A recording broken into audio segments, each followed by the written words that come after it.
I had a friend, Sean Weiss, who was Goldberg the goalie from the Mighty Ducks movies, and he was also in Heavyweights.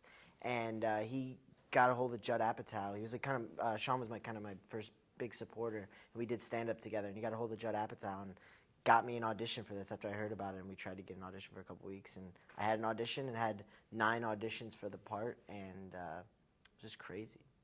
Got it. Yeah, I had done one movie prior to this one, and it was called It's Kind of a Funny Story with Zach Galifianakis. And so originally they told me that I had too much experience to even audition because they wanted strictly unknowns only. But anyway, after some convincing, I decided to email Zach Galifianakis and ask him to put in a good word with Todd, and ended up coming back in and reading with Todd again and several more times, and eventually, finally, we all got cast. So I just did an open call over the internet. They saw like I don't know, thousands of people, so I don't know what I did that was so awesome, but I appreciate it.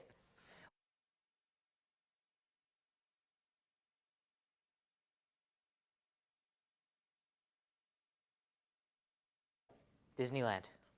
Yeah. We took we went to Big Bear, spent a weekend in Big Bear. Yeah, just a lot of hanging. I mean, after a while it was easy because we liked hanging out. These are like my 2 best friends. Yeah, thank you. We just hang out with them all the time.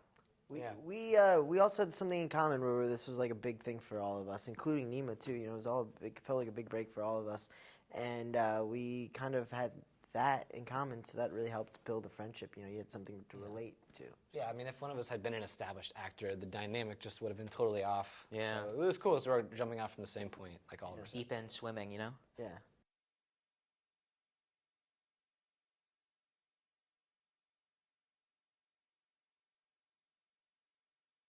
Pretty much what it looks like, I feel like, is what it was like to be there.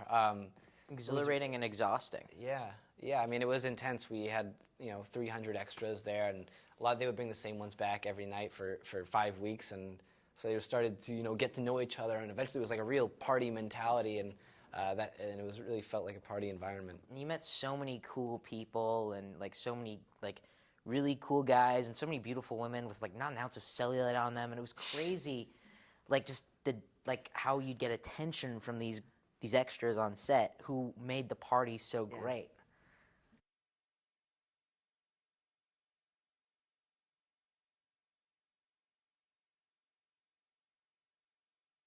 One thing I thought was so funny when we were shooting it is this guy, and he's throwing up into the toilet, and then there's these kids that are just pissing like he's not even there into the toilet, like past his head or onto his head. Too far, man. It was just so real looking and disgusting. We just couldn't. I was just thinking about the one that they get in there, which was this dude hanging from the ceiling.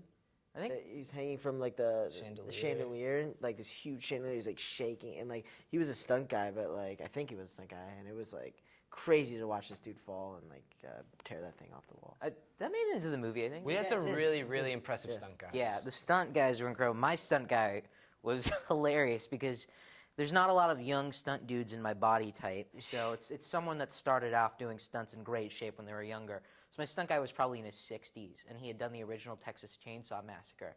So seeing him put on the curly hair wig and falling off the treadmill and jumping off the house was really just pretty incredible. He was hilarious.